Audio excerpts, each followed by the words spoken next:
ভোরবেলায় হঠাৎ সারের দোকানে আগুন। ঘটনাটি ঘটেছে বামনগোলা ব্লকের চাঁদপুর এলাকার ছোট পাতারি গ্রামে। আনুমানিক ভোর 4টে নাগাদ হঠাৎ সারের দোকানের মধ্যে দাউ দাউ করে জ্বলতে থাকে আগুন। গ্রামবাসীরা দেখতে পেয়ে আগুন নেভানোর কাজে হাত লাগান। খবর দেওয়া হয় সারের দোকানের মালিককে। আগুন নেভানোর চেষ্টা করলে আগুন নিয়ন্ত্রণে আনতে পারেনি গ্রামবাসীরা।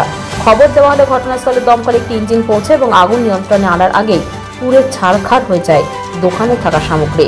দোকানের মালিক সুধাংশু মজুমদার জানান, ভোররাতে খবর পাই আমার দোকানে আগুন লেগেছে। সেই মুহূর্তে দমকলে খবর দিলে দমকল বাহিনী 7টা নাগাদ এসে পৌঁছায়। ইতিমধ্যে দোকানে সব জিনিসপত্র করে ছারখার হয়ে যায়। ক্ষয়ক্ষতির পরিমাণ এখনো সঠিকভাবে না জানলেও অনুমান করছেন 25 থেকে 26 লক্ষ টাকা। অনুমান করা হচ্ছে ইলেকট্রিকের শর্ট সার্কিটের জেরে এই আগুন লাগে দোকানে।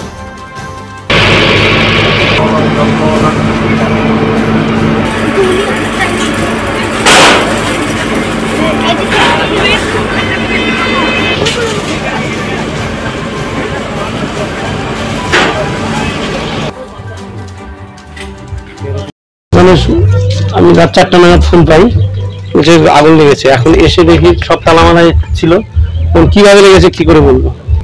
আমি 4টা নাগাদ খবর পাই।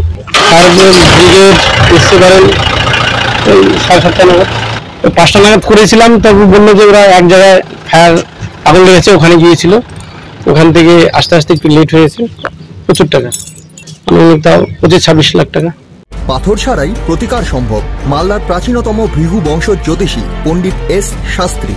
দাম্পত্য সমস্যা, বিবাহে বাধা, ব্যবসায় অবনতি, পরীক্ষায় অকৃতকার্যতা, ভাগ্য গণনা, কোষ্ঠী বিচার, ঠিকুচি গোষ্ঠী এবং মৃত্যু ছাড়া সকল সমস্যার সমাধানের জন্য যোগাযোগ করুন জগদম্বা জ্যোতিষ কেন্দ্র, বিবেকানন্দ স্কুলের পাশে, মালদা। মোবাইল 09733027832 অথবা 09332056956।